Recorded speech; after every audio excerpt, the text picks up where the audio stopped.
Right. Hello, everyone. It's Edd Bazaar here from Live Guitar Solos, and we've got a very special guest today. I'm very honored to be able to speak with and talk about music with the great Frank Gambale. Thank you, Ed. Pleasure to be here. Yes, yes. Thank you so much. And you're in Australia, so I mean, I've tried to tee up interviews with you before, but it's just your schedule is so hectic overseas mainly, isn't it? So it's Yeah. good to get together. When I found out you were coming to Australia, so I thought similar timeline. Yeah. Yeah. I live in Spain, so it's a bit awkward the time-wise with Australia for sure. Yeah, I know that because I'm always in contact with my family here too. So yeah, it's Yeah. good. And you're here. You had a couple of gigs last week.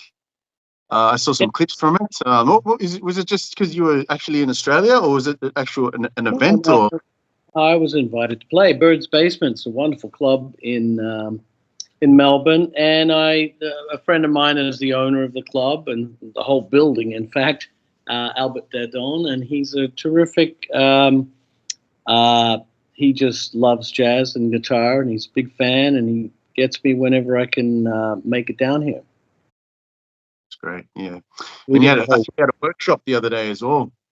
Yeah, that was yesterday. That was fun too. Yeah, we usually tag that on to the end of the week. And we do the shows, and then we'll add a masterclass at the end. That was fun. Yeah. Yes, I did see some clips. It's amazing. So did you bring a band out here, or do you have some guys here that sort of just No, session dudes? no, I brought my band. Oh, That made it really special. I brought Dave Weckl, who is my electric band, Chicory electric band mate, and I hadn't worked with him since Chick passed on. And so it was a nice reunion. I've worked with him for 36 years off and on. And so it was a nice little reunion. Plus, my French counterparts, since I live in Spain now, I've been using a lot more European musicians just for convenience. And I do a lot of festivals in Spain. Phone's going berserk over there. So I had Dominic Di Piazza on bass, who is absolutely phenomenal bass player, has created a technique on the bass similar to what I created with the sweep picking technique, but on bass, and fluid and can play any tempos and anything. He was with John McLaughlin for a lot of years. That's where I first noticed him back when he was much younger, and there's some pretty cool YouTube videos of him playing. And then my keyboard player is a guy, I just love him. He's from Mauritius originally, but lives in Paris. And he was just off a tour with Christopher Cross in the U.S. for 3 months, so he was dying to play a solo. He was absolutely on fire too. Just incredible musicians. So it was a bit of a supergroup. That's why I call it, Frank Gambale All Stars, because they really are, in my mind. Whether the world considers it or not, I do. And certainly Weckl is definitely a star of the drum kit. So it was a great and very powerful band. it's fantastic. And you got to catch up with James Morrison, who's is an Australian legend. Yeah. Well, any wind instrument really, but I've known him mainly using the trumpet. I mean, I never really got as much into his music. He's always been around though, and I do recall fondly seeing him on Hey Hey It's Saturday a lot, actually, back in the day. But yeah. No, he's one of the few jazz icons from Australia. And I got in on Friday, which was a few days before we started playing on the Tuesday, just so I could get into the time zone a little bit. And it was, Saturday night, he was playing at Bird's Basement. So I just had to see and go down and hang out with the guys. So brilliant. He's fantastic. I really like him. He's funny as all. Too, on the mic, he just cracks me up every time. It's as entertaining as a comedian, as much as his brilliant music. And he's played with all the greats. Really, I mean, he's yeah, it's really good. So you would have had a nice catch up with him, that's for sure. Yeah, I met him once a long time ago, so it was good to reconnect. And there aren't many Australian musicians, jazz musicians especially, that have gone out there on a world stage, that you can name. So he's definitely one of them. Tommy Manuel would be another one. I guess I would fit in that category. For sure. Who else? Brett Gossett, maybe. Guitar player, Gossett. great guitar player. He came down. It was great to see him too. Fun. All legends. And now, what about? Okay, I just wanted to really. I don't want to. I know it's been covered a lot, your history and how you got into music and all that. Look, at the end of the day, you chose jazz as what you wanted to do in your life. So, so what about early '80s in Australia at the time? I mean, was it a sort of not? I know there had to have been a scene, but what was it like for you at that time? Eventually, you went overseas.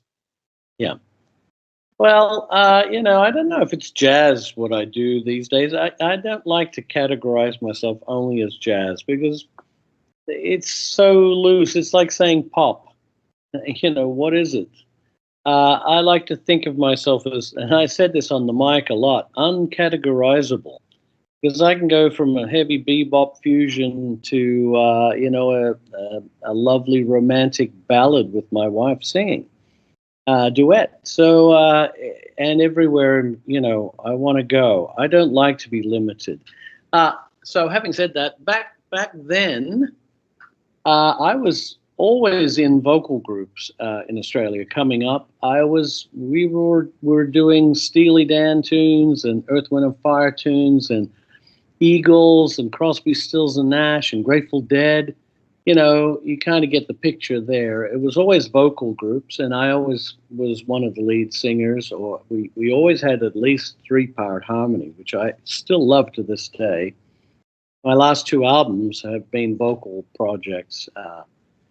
Myself singing, but mostly my wife, Boca, singing, and we're going to return to that a bit more for the future. But back in Australia, that's what I was doing. And so... but at the same time, I was a huge, Brecker Brothers fan and Chick Corea and Weather Report and all these great jazz musicians. And and George Benson, and whatever occasion they would come to Australia, I was there at the shows, or I would drive to Sydney from Canberra to see, and was always completely blown away. I remember seeing Jean-Luc Ponty at the Canberra Theatre. I was in the front row. And I kept this ticket stub, and when I eventually played with him many years later, I gave him this ticket stub. He was completely knocked out. It's funny how things go around like that. So, my decision to go to America instead of anywhere else, because I went straight from Canberra to L.A., which was a mighty leap for a 22-year-old at the time. And had I... I've often thought about what would have happened had I gone to Sydney instead and started working there. There were a lot of bands that went right from that time in '82 that made it big on the world scene in the pop world. In Excess, Men at Work, Little River Band, AC/DC. I remember opening for AC/DC at the ANU in Canberra many years before they were famous. They were just another Sydney band, and so I might have ended up in one of those groups. Who knows? Anything could have happened. My trajectory would have been completely different.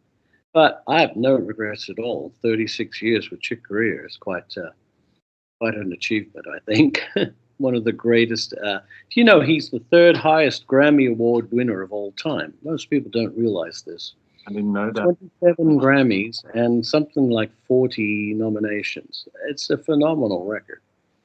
So one of the all-time great and highly recognized and highly acclaimed. So it's an honor to be right next to him. It's like working with Mozart or Debussy or one of the great composers, because I considered he was one of those. So off I went to America instead of Sydney or Melbourne, and so the scene was good in Sydney at the time. So either way, it would have been great. So it's just, you never know which way your life is going to go. Make those decisions. I was clearly into everything that was coming out of LA at the time and Hollywood. The music was all my favorite music, mostly jazz influenced music. Yeah. So I had to be closer to it to see what would happen. I had no idea I'd end up being, roughly 40 years in LA. I had no idea that was going to happen. Mm.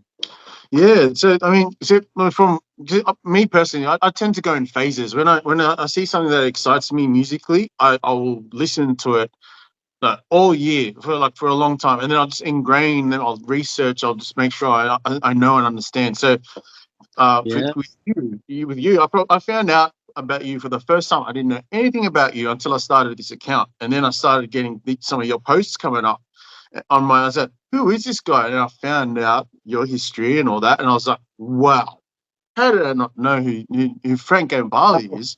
And then I realized what an effect you've had on music. So full respect there. But I also went through a jazz phase. I mean, but I mainly focused on Miles Davis, Coltrane, Herbie Hancock, sort of more the modal side of those types of artists.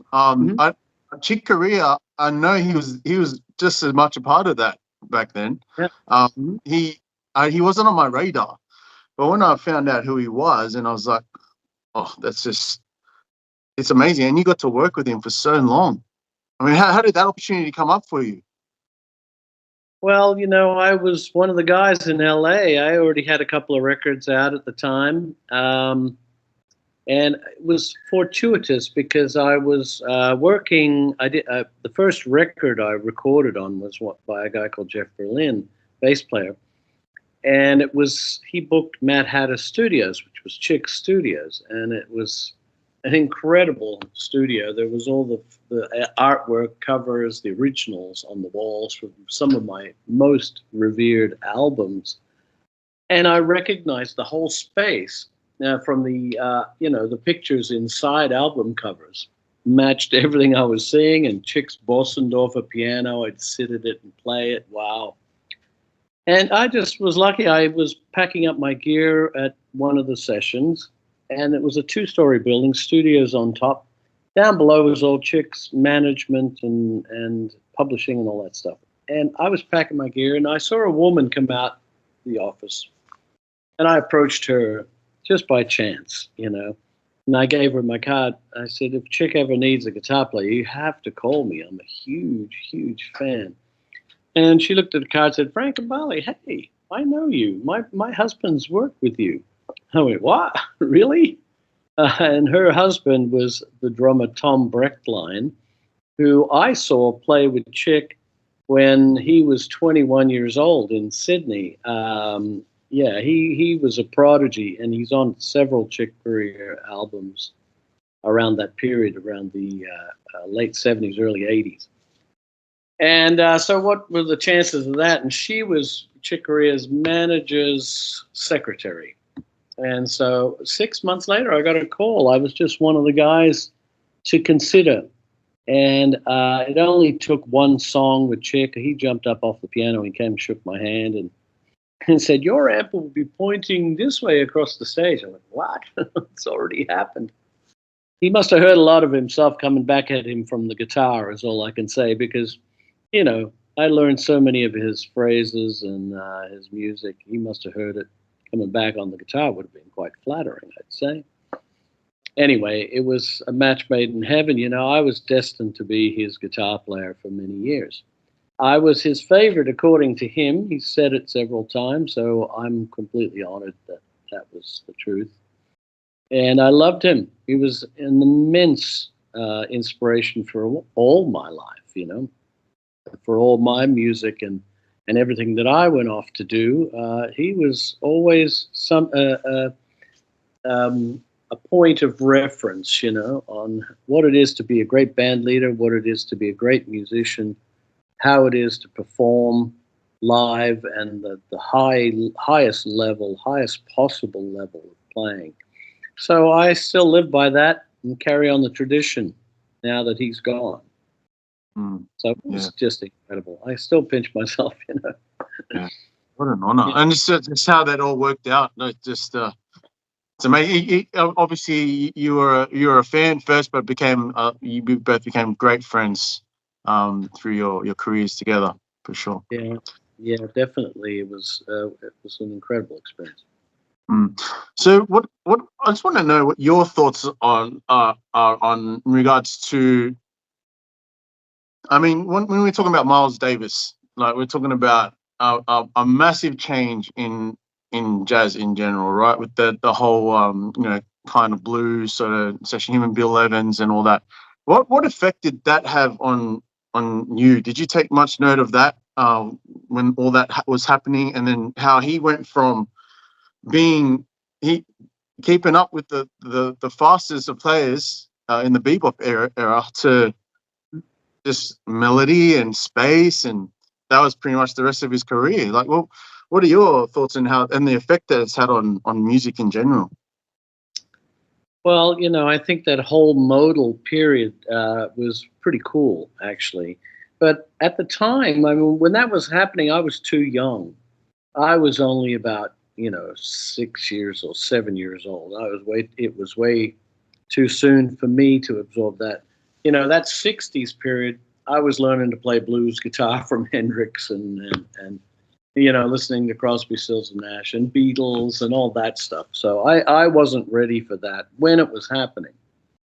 Of course, um, my first experience with jazz of any kind was my listening to Chick, and it wasn't the straight ahead stuff either that really caught me. It was the fusion stuff that he was doing. In '73, he did Hymn of the Seventh Galaxy album, which was a straight up powerful, hugely influential fusion record. It was one of the most important fusion records of the period, and that had Bill Connor's electric guitar, but Chick and Stanley and Lenny were just outstanding. So I was more into the electric thing than the straight ahead jazz stuff. But when I discovered Chick at that period, he was only just starting that fusion, the electric stuff. That was really the first one. And I went and bought all his records. And so I went right back to his earliest records, Now He Sobs, Now He Sings, which is a straight ahead trio record. And I got into jazz that way through Chick and his music, because I loved his sense of melody, and not to say that I didn't enjoy Miles, and I loved Coltrane. I was a huge Coltrane fan.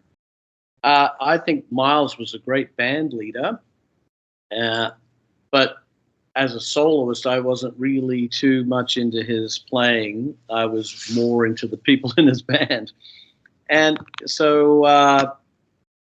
But he put it all together. So he was like the driving force that brought. He was the glue, And Bitches Brew and all that stuff is just a big jam. I mean, I just think he threw everybody in the room and said, "Let's just play anything." That's what it sounds like to me. Ultra jam, and I've had jams like that with bands too. They're fun. You just turn the recorder on and it's so intuitive and fun to do. So, but it wasn't that common back then at all. So that's why it's a pivotal record. And it started pointing. Miles was one of the first guys to start doing it electric, So it was It was coming from different directions with the fusion era. I call it jazz rock fusion. I think it's important to define it as jazz rock fusion because people just call it fusion now, so they miss the essence.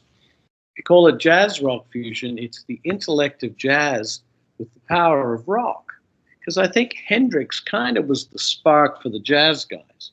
I mean, McLaughlin must have been knocked out seeing Hendrix just blasting with all those Marshall amps and just the power he had from his guitar. It was just undeniable. So up to that point, jazz guitar players were really timid by comparison. They may have been playing really hip notes and stuff, but it didn't have the balls that the rock guys were doing, And that's why it took a few more years into the early '70s before the jazz guys went, yeah, hey, let's get all these synthesizers and let's play loud and let's get into the amps, and that to me was my favorite period of music, because it was the intellect of jazz, which I need to hear and need to have, with the power of rock. What a beautiful place. And that's where my music is right to this day. The show we just did in Melbourne was really powerful. But, I can do a lovely acoustic ballad in the middle of it all. I think to keep it, fresh, I like to give an audience a real broad cross-section of music. So, yeah, I think, Miles had a big effect on a lot of people, of course. In fact, I remember the first years of Electric Band, we shared the stage quite often with Miles at festivals. And so that was cool. I got to see them live many times in his later iterations of his band. So that was pretty cool. Never got to meet him personally because he always had about 40 people surrounding him. It was like this wall you could never get through, That was cool. Got to see him live several times, so that was pretty cool. What an amazing experience. What an amazing experience. Just thinking about, because obviously you do, like, I shouldn't have sort of put you in that category of just jazz. I sort of just mentioned the genre of it, but definitely your style is much more than just jazz. I 100%. It's just you cannot not see it when you listen to your music. But definitely, I mean, talking about Hendrix and Eric Clapton and Jimmy Page. I mean, that really that period, that era. I mean, you're talking about even Carlos Santana in a lot of ways as well. I mean, they sort of spearheaded a new direction with rock guitar that had never been seen before. And that would have been I mean, obviously what you saw firsthand and were influenced by in the rock sense. Mostly Hendrix, because I found his music to be more interesting to me. And I remember in high school, I was the odd one out, because all my friends were listening to Deep Purple, Led Zeppelin, Pink Floyd. And as much as I thought that stuff was pretty cool, it didn't grab me. It wasn't the thing that got me. It was Return to Forever, Weather Report, even Billy Cobham's first record. Oh my God, Spectrum. I'm not sure if it was his first record, but him and Jan Hammer together were just explosive. And so I was to my friends, I'd go, hey, check out this Return to Forever record, They go, oh, that sucks, and then put on the Led Zeppelin record. So I knew at a young age, in my early teens, I was going like this, I was off on my tangent. It's an acquired taste, and fair enough. Zeppelin and that kind of stuff, Pink Floyd's a lot easier to absorb on a popular, great big scale than fusion music ever will be. But even back in the day when fusion was first happening, Return to Forever and Weather Report, they played for huge audiences, and they would be on the same bill as groups like Santana and Led Zeppelin. Those days, it was all open season. People wanted an experience. Now it's also bloody segregated. That's sad, really, because people don't get exposed to this kind of music so much anymore. Yeah, interesting. So, I thought it'd be nice to sort of delve into sort of your experience of sort of, and I mean, that was obviously your influences, but then you went to the fusion end of things, obviously. And that's where you've been all your life. What about your sweep picking style? I mean, we all know about your sweep picking style, but what is it? It's different. It's different to Yngwie Malmsteen. For example, he's also known for sweep picking, but it's just like I don't hear any sweep from Yngwie. Not that I listen to him. But the bits that I have heard, he sounds very much an alternate picker. I don't know. I have a friend. His name is Jude Gold. He plays with Jefferson Starship at the moment. And back in the day, he was the editor of Guitar Player magazine. And he also went on to be the department head at GIT, a school in Hollywood. And he was doing a podcast, and he came over one day because there was so much controversy about who started the sweep picking thing. And I like to claim it as, I popularized it, and I certainly wrote the first book ever on the subject, sweep picking. I wasn't even able to use the word sweep because the publisher, it was so unprecedented, they said nobody's going to know what it is or what the book's about. So at least if we call it speed picking, that way, at least people get an idea of kind of what the direction of the book is. And it was also true when I did the first ever video on the subject, which was called Monster Licks and Speed Picking. Again, I had to use the word speed because sweep wasn't really in the popular domain. It wasn't in guitar players' heads. When I first landed in Hollywood, I'd already been developing it for 10 or so years or more. People thought I was from Mars. They just couldn't figure out where all the notes were coming from. It just looked ridiculously smooth, and the right hand looked just like it was doing a quarter of what was coming out. So it didn't register, and it really, truly was new. I mean, people really just didn't know what was going on. And I know people will argue. People will say, well,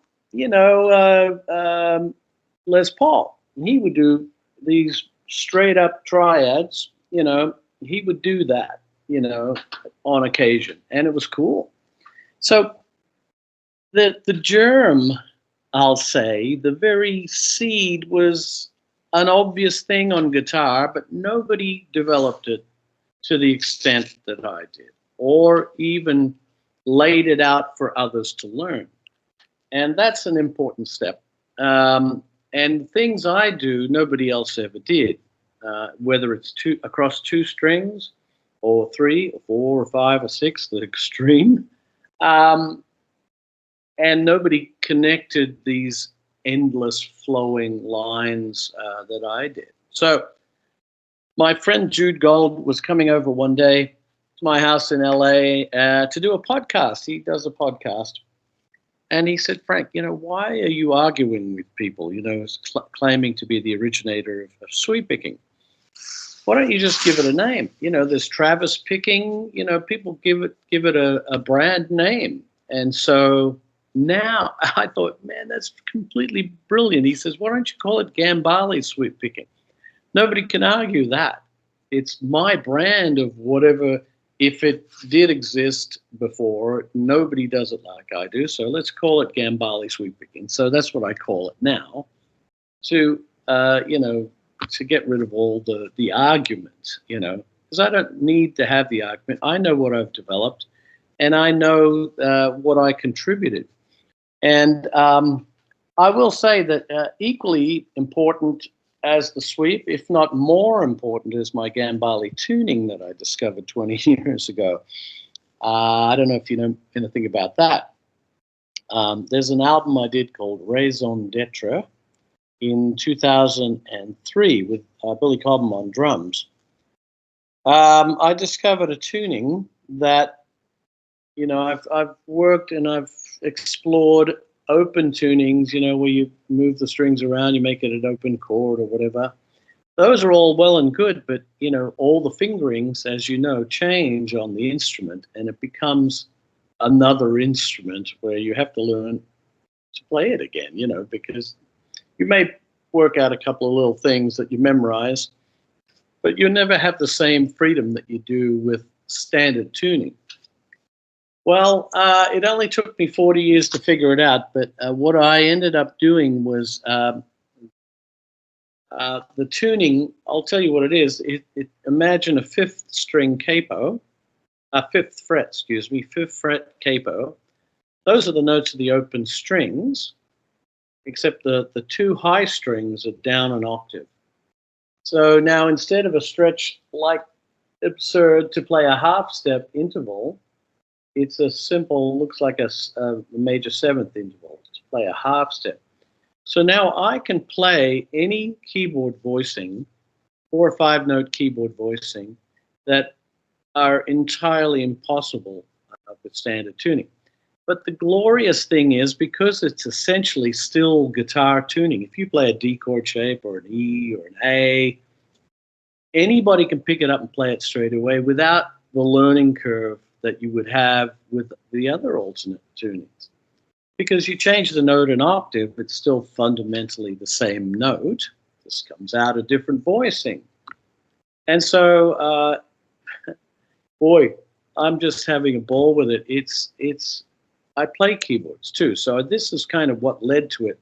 For many years, I gave up with the frustration of the standard tuning with chords. You know, I got deeply into the linear stuff, but chords, I transferred it to piano. I write a lot of tunes on the piano. I can play any chord I want, any cluster, any conglomerate of notes.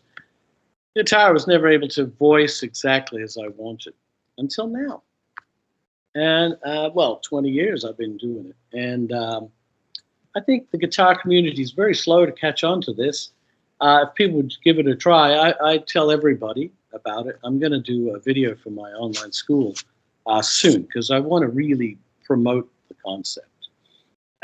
It could be another new standard tuning for guitar, and I think it should be, because it enables things that are completely impossible any other way. The liberty to play any voicing that you want. The simplest voicing example is 1, 2, 3, 5 major. That's a really simple chord on the piano, but on guitar you need to stretch about this far, and it's just impossible. And it's a tiny little shape on the guitar with my tuning. So I think that's even more important than the sweep, and that's a big statement coming from me.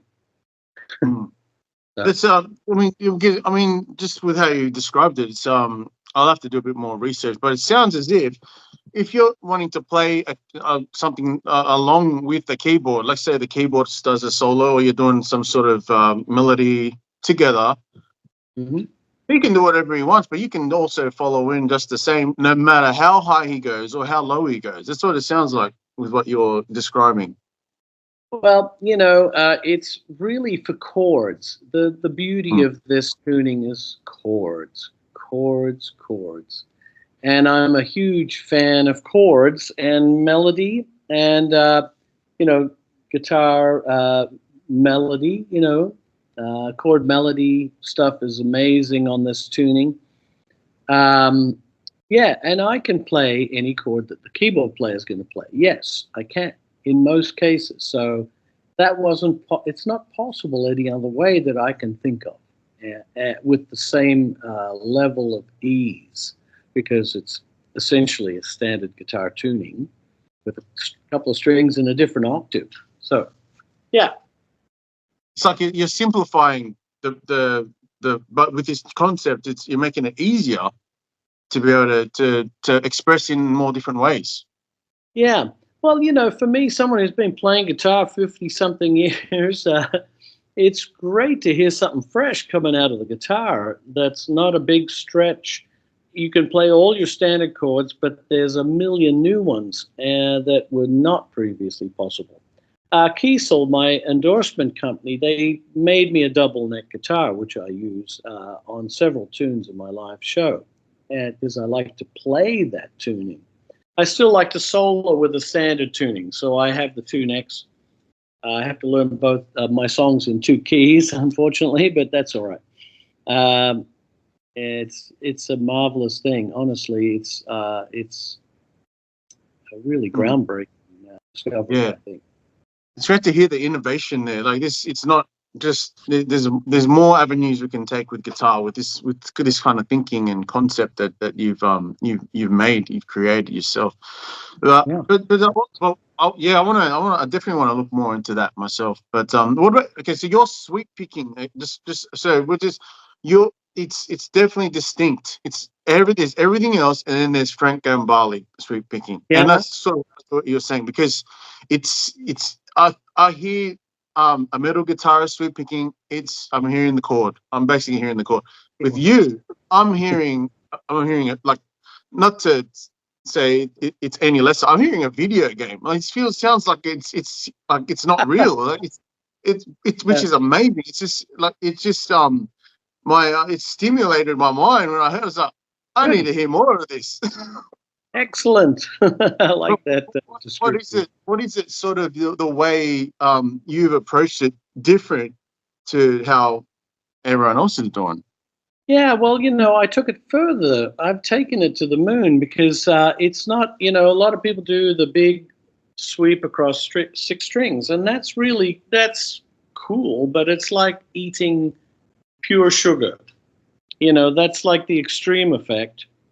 Whereas, if you want to balance your sugars, I'm reading this book on glucose right now, so I'm using that analogy. You know, people miss the subtlety of sweep, which happens all the time when I'm playing. If I can save one picking stroke for a phrase, just across two strings, if I can save one note, it can make the difference between being able to play a particular phrase or not. And especially because I think part of what led me to sweep was, and also what led me to my tuning, was the keyboards. I learned so many of Chick's solos on the guitar. If I listen to a guitar player and I'm transcribing a guitar player, I can tell if he's playing an open A chord or a D, or even what finger they're using most of the time on what string. That's how well I hear the guitar. I can transcribe it in my head. But keyboard and saxophone, there's no preconceived idea of where to play the notes. It's open season. And of course, with guitar, one of the beautiful advantages we have on guitar is that the strings are layered. We can play that open E on open, or the 5th fret of the B, or the 9th fret of the G string, or the 14th fret of D. It's exactly the same note. So I really took that concept to the moon because it gives us the advantage of having options of how to play a particular group of notes. We always have options. And sometimes just by simply moving one note over there onto another string, it would incorporate my sweep technique, like 3 in a row or 2. And especially working with Chick all those years, some of the lines he wrote just don't lay very well on the guitar. But I still had to play them. Now you can choose to tap, or you can maybe slur it or hammer it on and pull it off. That's another way to do it. But I wanted to be able to pick everything, And so I would rearrange the notes sometimes 10 different ways to find the best and smoothest way to execute a melodic idea. And so that's really what it comes down to. If I can save one picking stroke by going across 2 strings, I don't have to go across 6, A lot of melodies or stuff it's smaller than that. 2 and 3 string sweeps are the bomb. They're the most fun part of sweeping, and very few people do it. And I'm a huge proponent of sweep. I have a 10-hour video course on my online school. In fact, I wanted to offer your viewers a discount coupon. How about that? 50%. I know the Australian dollar is pretty crap these days against the world currencies. So I'm offering a 50%, as I did with the people that were at the masterclass yesterday. If they use coupon Aussie 50, all capitals, AUSSIE 50, or at checkout, it's a 50% discount off any of my courses right now. For about a week. I'll have that up for about a week. So, we're talking about innovation here. So why not take the opportunity and take up this this wonderful offer from Mr. Frank Gambale, the inspiration behind sweep picking throughout history. The course has it all. The course has it all. I keep telling people, man, it's so liberating. It takes time to get it, but, any pursuit with a wonderful result is worth pursuing. I am a big fan of sweep picking, not only just because I developed it this far. But I know how liberating it is because people always have trouble to pick. I think this is why tapping became so popular because screw the pick. I'm going to I want to play fast. I don't care how. It's true. So, Yeah, I mean, sometimes I have seen some people that influencers, maybe they play a solo, and I'm like, you just tapped it where the original person, they picked it. I'm like, that's like you took the easy way out. well, there's no. I don't believe in people say, oh, that's cheating. I know people like Al Miola think my technique is cheating. It's the stupidest. And look, it doesn't matter how you play the notes. If you play it with your nose, I don't care. It's what you're playing, not how. When Chick Corea, people, guitar players need to get out of their own heads for a second and think about this. What does a saxophone player hear when you play? What does a keyboard player hear when you play? Do they care about your technique? They couldn't give a darn about your technique. It's what you're playing, the quality of the notes, the information. That's all they hear. They have known nothing about your technique, like you know nothing about a saxophone player's ordeals, what they have to go through to deliver what they play, or a keyboard. I know that's fingerings. I would hate to have to learn 12 fingerings for a major scale, for example, on the keyboard. We have one. You just shift it up a fret and away you go. Every instrument has its thing, but it's important as a musician, as a guitar player, to think, what are people hearing when you play? They only hear your notes. It's only guitar players that would care about the technique. So think about that for a second. So it's really what you play, not how. And for me, the sweep is really like fifth and sixth gear of a fine car. It doesn't work too well slow, and you don't need it slow. You just use regular whatever technique to play the notes. But if you want to go really fast, really smooth, really easily, then sweep picking is the thing that gets you into that next level of speed and comfortably. People say I should grimace more when I play. I make it look too easy. It's definitely about the emotion, communicating the emotion across with what you play. You're exactly right. Yeah. Okay, I want to talk a bit about your music. So I went through a couple of years ago. I was just listening to Frank Gambale every day, every week. At my work, I can listen to whatever music it's on in the background on my Spotify. I think you were in my top 5 of most listened artists on Spotify that year. So a lot of listening. Great. But so your debut album came out in '85. Brave New Guitar.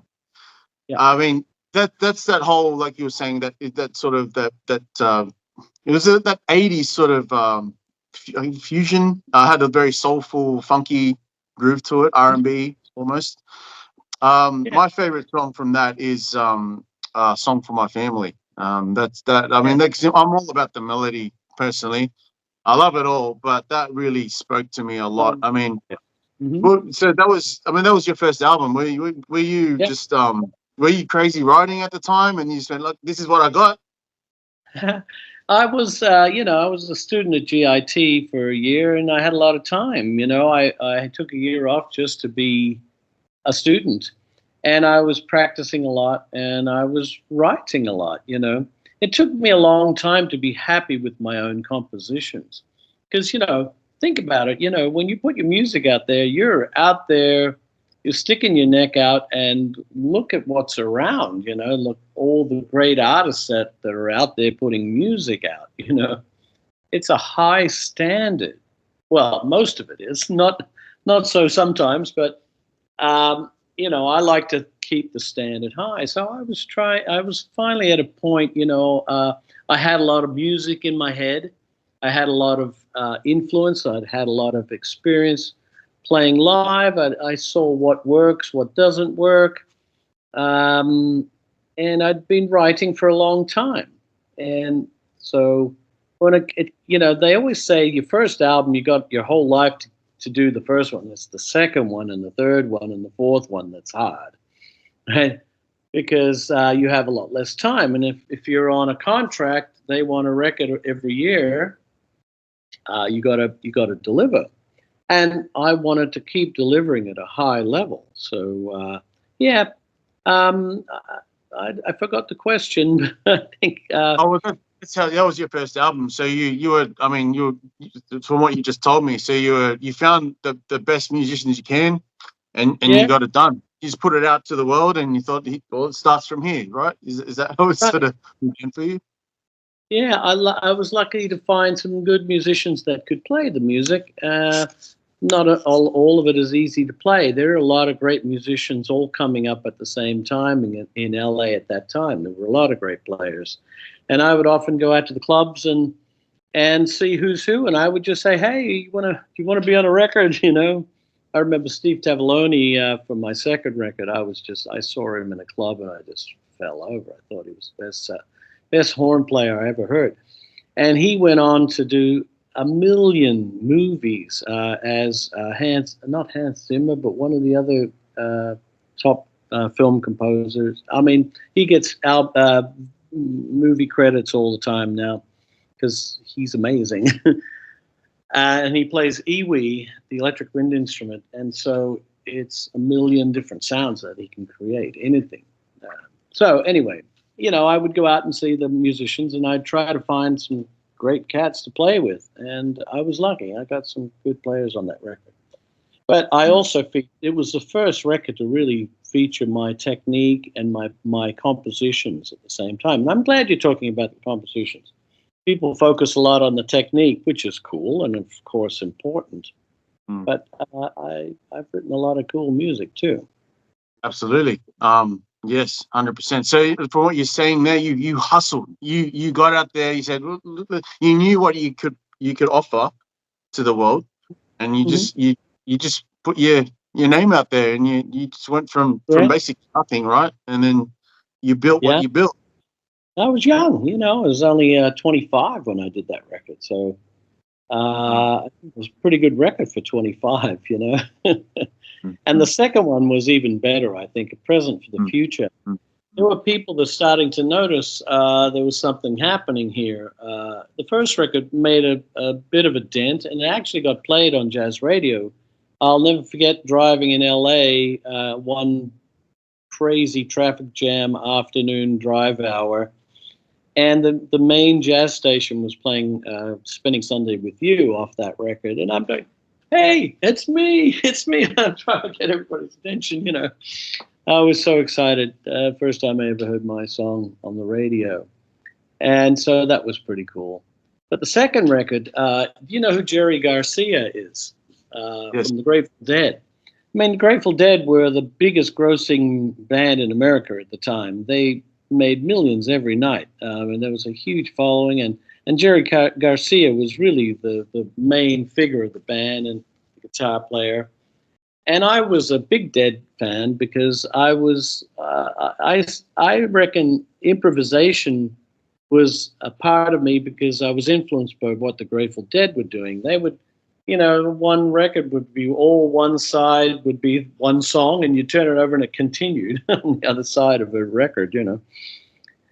And so I knew all about Jerry Garcia, but apparently he heard a song called The TARDIS on my second record. And the TARDIS has a pretty serious, one of my best recorded solos on that song. And I know this for a fact. He said he was driving in the Bay Area in San Francisco, and he nearly drove off the road. And he did pull over, and he called his publicist, and he said, who the heck was that? And just fortuitously, I was to be in San Francisco with Chick Corea Electric Band at the Berkeley Theater some 2 weeks later. So who came to the show was Jerry Garcia and Mickey Hart from the Grateful Dead. And I got to meet him and hang out with him a little bit. Super nice guy. He was so humble. And he said, you probably never heard of me. I said, you got to be kidding me. I said, if it wasn't for you, I probably wouldn't be an improviser today. All that dark style, man, come on. And so we were planning to do something together because he was very adventurous, and he had the wherewithal to do anything he wanted, well off. But, he had that monkey on his back, and he died really just soon after. I was, what a rotten timing, and why was he taken so soon? So, people like that. So I got quotes from him in Rolling Stone magazine saying, a guy I really like now is this guy, Frank Gambale. He plays like no one else. I use his quotes in my bio. Beautiful, And, put your music out there. You never know where it's going to go or who's listening. I had no idea you were listening to all my music for a whole year or whatever it was, You never know where it goes. And that's the beautiful thing about music. That was way before the internet as well. I mean, today there's a lot of music out there that you can just have access to. But he's an Australian guitarist, and you just released your first album, and there's the great Jerry Garcia. I mean, that's just I've never seen that story from you. I didn't know about that actually. Yeah, it's a fact, and well, it was a pity we never got to actually record something and do something together. That would have been epic. As you probably know, like John Mayer joined the band, and they did their shows as well, which is a nice tribute. It was. I really enjoyed listening to it from a different sort of angle with his expertise. Did it work with him? Yes, they actually toured together. The band, I forgot the name. Was something dead? but he was singing and the guitarist as well, and it was just phenomenal. Very good. Yeah, I met him once because he came to see the Electric Band one night, and he sat in with the Electric Band, believe it or not, one night. So I got to meet him. He's a nice fella. Yeah, it's just amazing.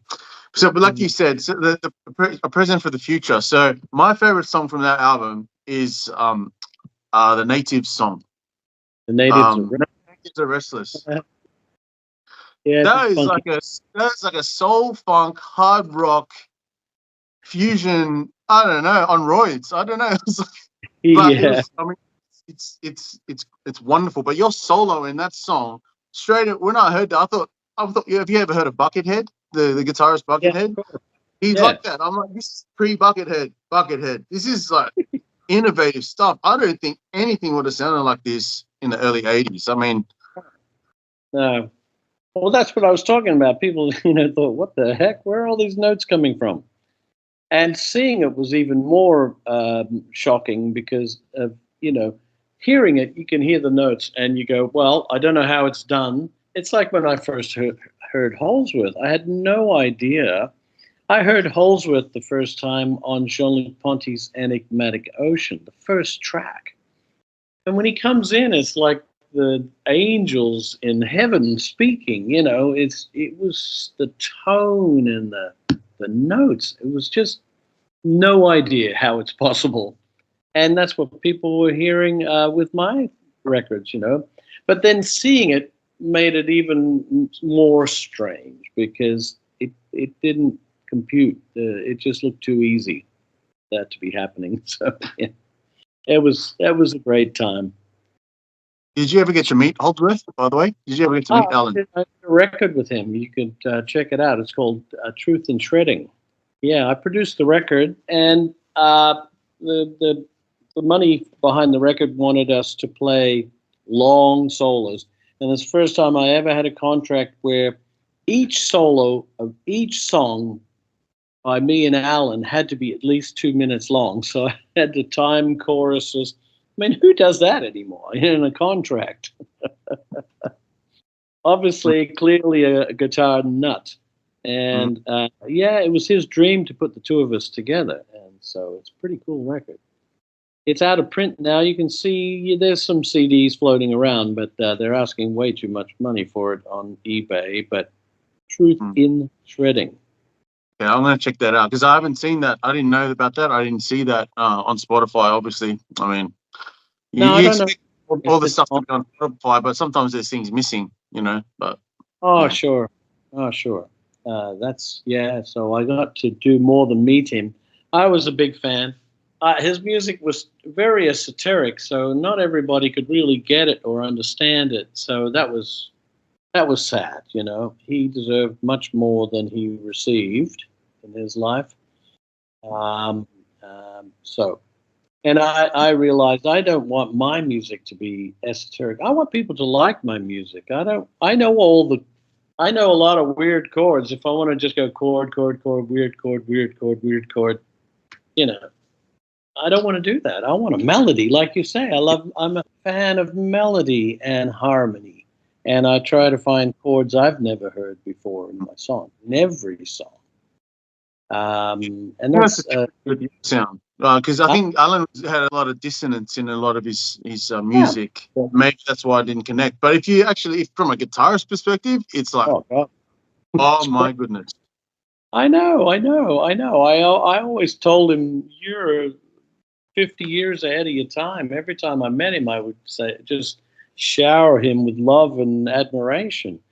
And that's why we became friends, because I really understand what he's doing. There aren't many people that really get it. We can all listen to it, but to understand it physically, technically, I really understood what he was doing. I could never do it, but I understood, and that's always a good feeling when someone really gets what you're doing. And he was one of a kind. He influenced so many guitar players, and so much from his approach to the technique. No one did it before him like that. Yeah. And now, a few years later, you come up with the Great Explorers album. Now that is, Mhm. man, this is you're finally doing the rock stuff. It's like maybe it sounded like I'm going to do this now. I've always loved this stuff. You were playing more bluesy through the songs, stuff, scales and all that.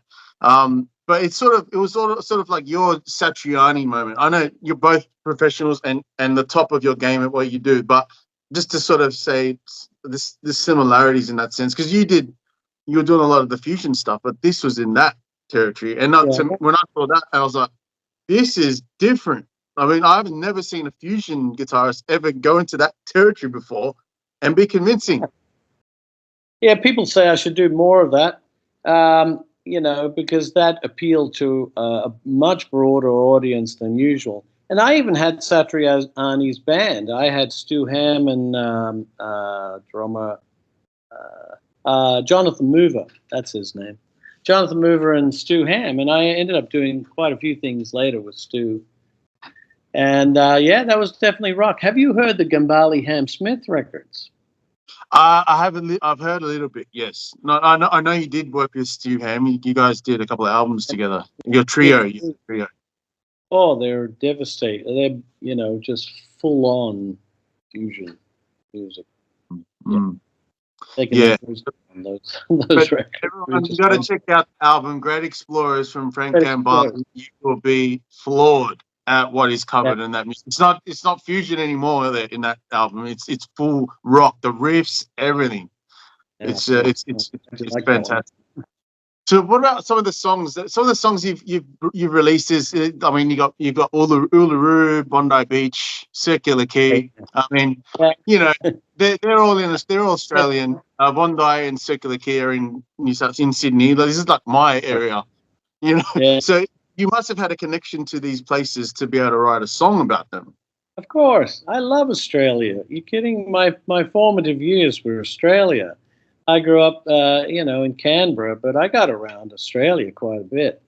And even after I moved to America, I've toured around Australia a lot. I love it. It's a beautiful country.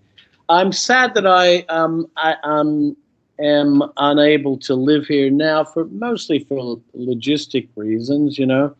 I do love Europe also. I remember when I first set foot in Europe, I thought I'm going to live here one day, and so it's now. But Australia, for me to work in Europe and do the festivals in Europe every summer, that's far, man. It's 2 international flights to get there. And when I was living in LA, it was a little easier because it's only a one international flight.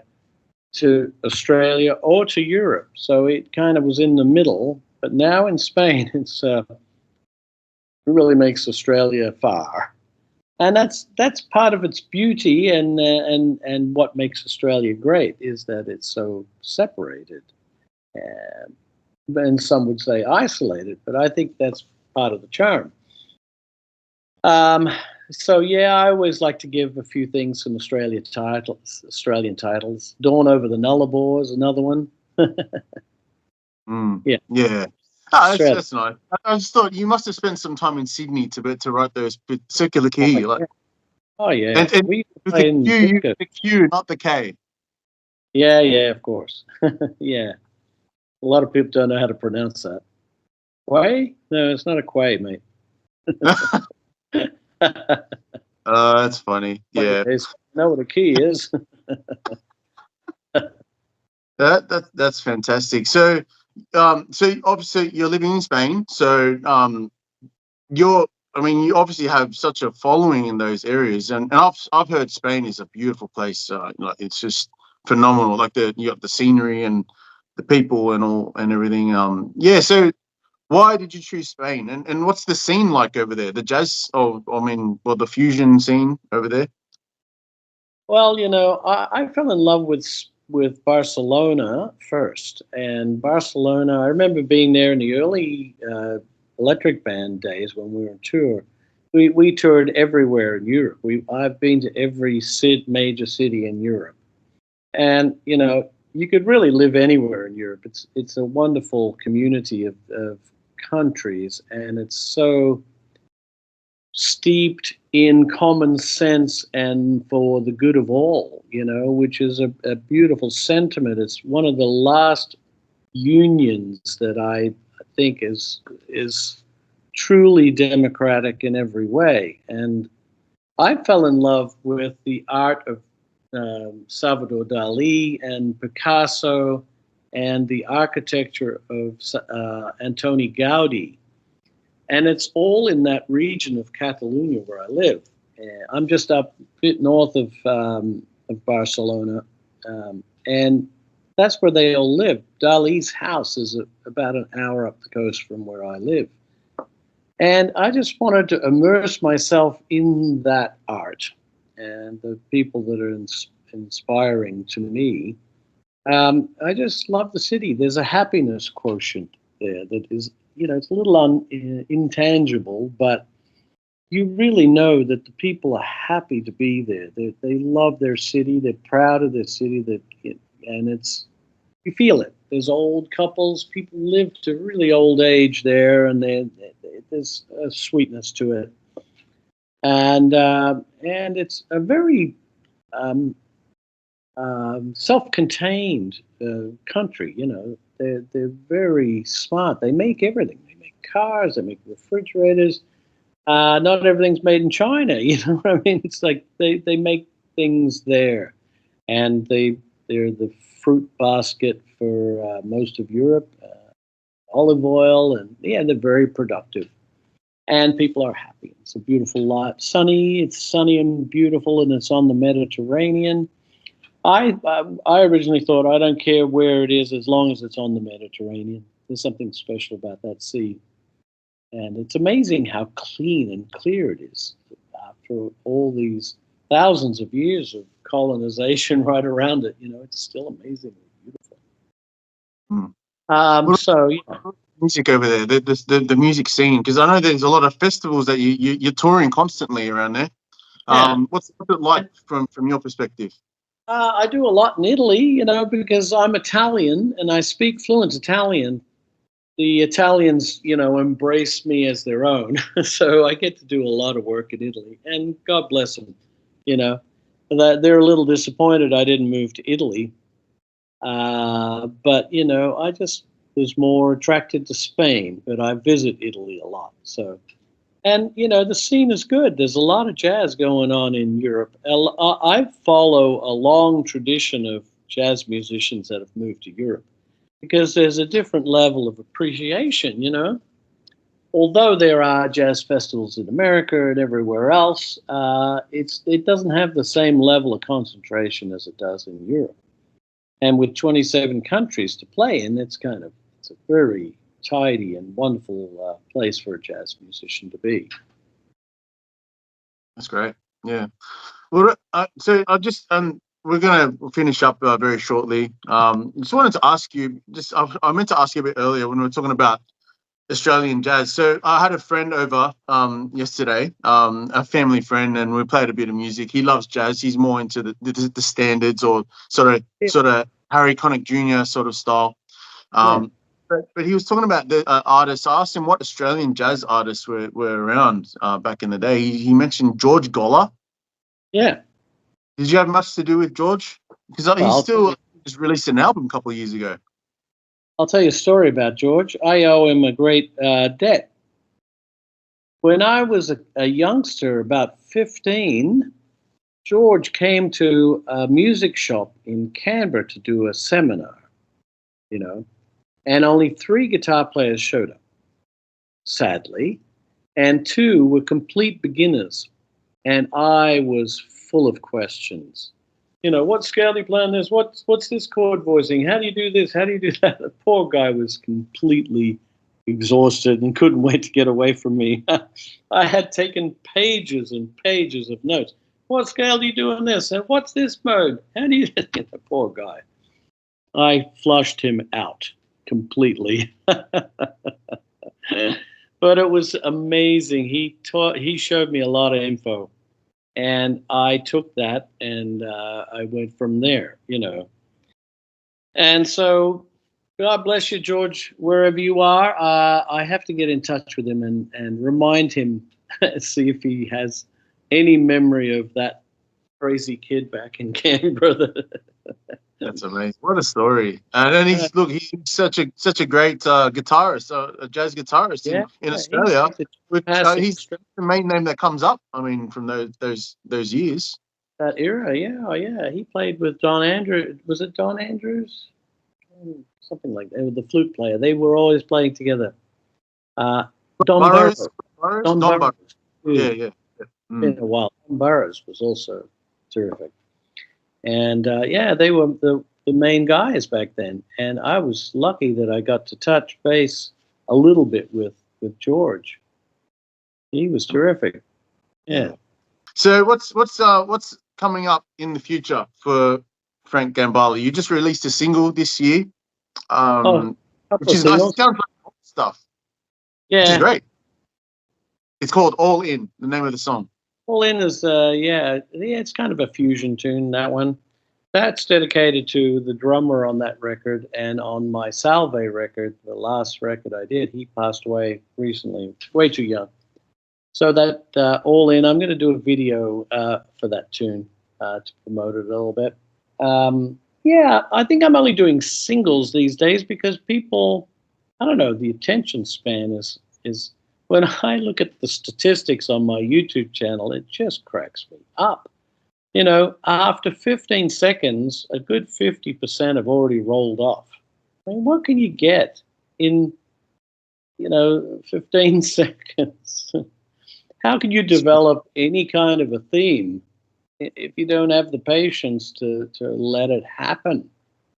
And it's it's all the social media thing is a blessing and a curse.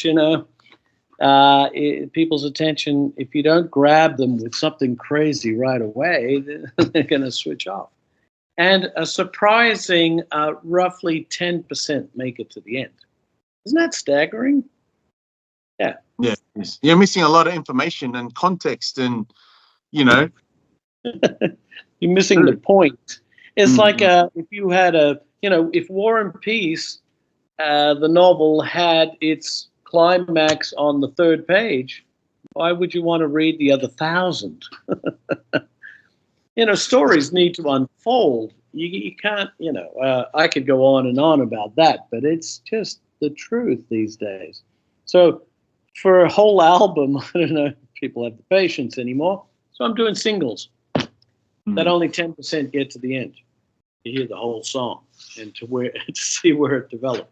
So yeah, it's just the sign of the times, I remember lining up at on Sunset Boulevard in L.A. when Tower Records store at midnight to buy the new Steely Dan record that was coming out, and now that's a fan, and to be one of the first to hear it, and I would just put the headphones on and disappear for and listen to the thing back to back, maybe 10 times to catch up, to get it in the head, and then I would transcribe the whole darn thing, every note, what the horns are doing, what the keyboards are doing, what are the background singers doing. I wanted to understand how it's all come together as a production.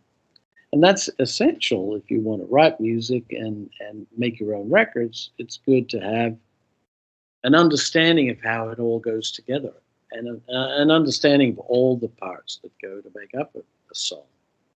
So, yeah.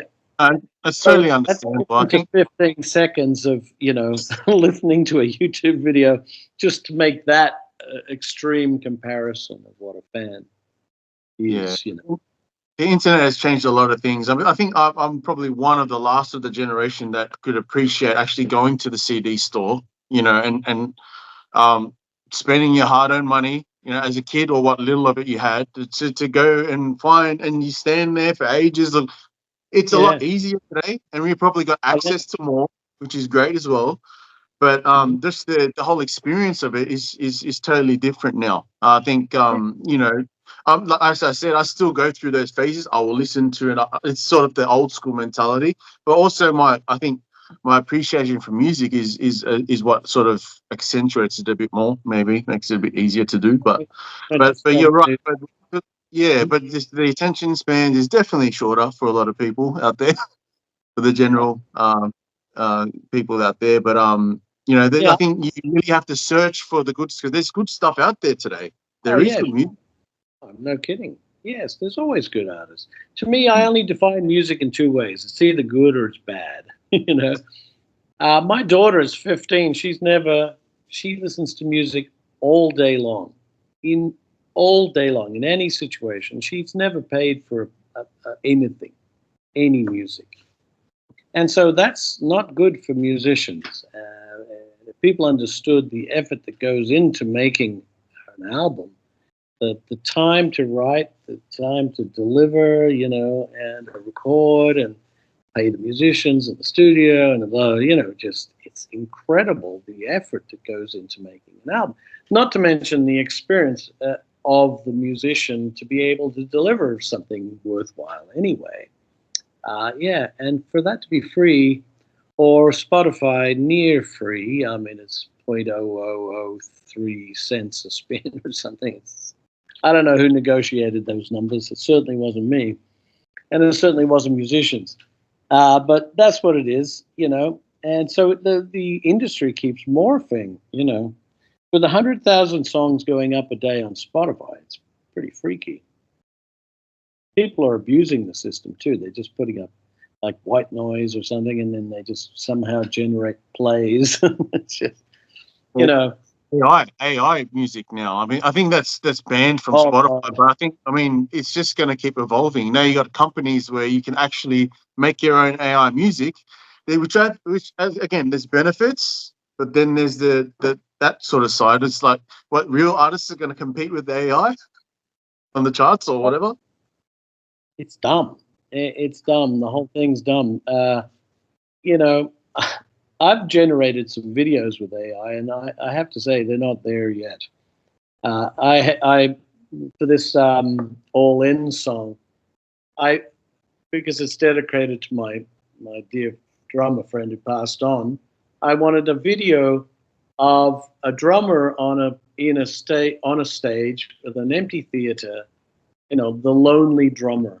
And it generated this video with arms like sticking out the side of his back, and and he sits down to the drums, and there's six arms. It just is the silliest. I'm going to post them on my social media because I thought, if this is where AI is at right now, we don't have anything to worry about for a while. It's so overblown. Now with the music, the AI generated music, I've heard some examples, and it's still four chords like most of the songs I hear in the radio, and they're only drawing from what's there. So if you know, is it going to get to the point where it's actually making up its own mind on what it wants to produce, like a human would? You know, I delight in the pursuit of finding something I haven't heard. But that's not to say that I've heard everything to be able to do that. Um, it's another phase, and as musicians, we have to be chameleons. We're having to deal with so much all the time, and you can't ever be complacent because it keeps moving, and that's true of life. Things just keep evolving, and it's not going to change anytime soon. So you either go with it or you don't. You know, you just go, screw this. I'm going to go plant tomatoes in the woods and forget about all of it. But I still love to play the guitar, and for anybody who still wants to hear it, and I do these beautiful courses on my online school for serious musicians who really want to learn something. I'll keep up that tradition as long as I can, and play to the highest of my ability for as long as I can, because I'm a true devotee to the art of music, and music for art for art's sake. When it comes to music, until whatever AI takes over everything, What are we going to do as humans? I don't know. If AI is doing everything and robots are doing the rest, we're going to be just humans for leisure. Well, yeah. Well, we're not going to think anymore. Maybe, I don't know. Like no brain Yeah. effort, and so we're all going to be probably less intelligent. Maybe, I don't know. Like, where's the innovation with music? It's not what you think AI is going to innovate and be as innovative as like you are, for example. Like, I don't think so. Who I knows? don't know. Who I don't knows? know. I don't know where it's heading, but it's some are frightened by that, by the thought that it could take over humans and we become superfluous to it all. Whoa, hang on a minute, creating a monster. We have to be careful. Or maybe all the artists can move to Mars, and we can create I all we want there. I often think, wouldn't it be nice to have my own planet? Somewhere else to go to, I'm not sure I like this one anymore. Too many wars and crazy shit going on. So, is there anywhere else I can go to? Music world. Oh, Music perfect. world. But whose music? Not just any music. Yeah. Yeah. Look, thanks, Frank, for your time today, and it was really very, very an honor to speak with you and to be able to talk about your music, your innovation, and yeah, it's just all about the music in the end of the day, isn't it? I think so. Yeah. A little old school, but I'm gonna keep doing what I do because I love music. And I don't like the music business, but I love music. And that's always true. So don't forget to check out my Aussie 50 coupon for the next. I'll leave it open for a while. For sure. Sounds great. Yep. Wonderful opportunity. Thank you, Frank, and all the best for the future. Thanks Hopefully a we'll lot, catch up. mate. And maybe if you gig in Sydney, I'll come and see you. I'll do that next time. I promise you. Thanks, Ed. Yeah, take care. Yeah, stay well. Bye.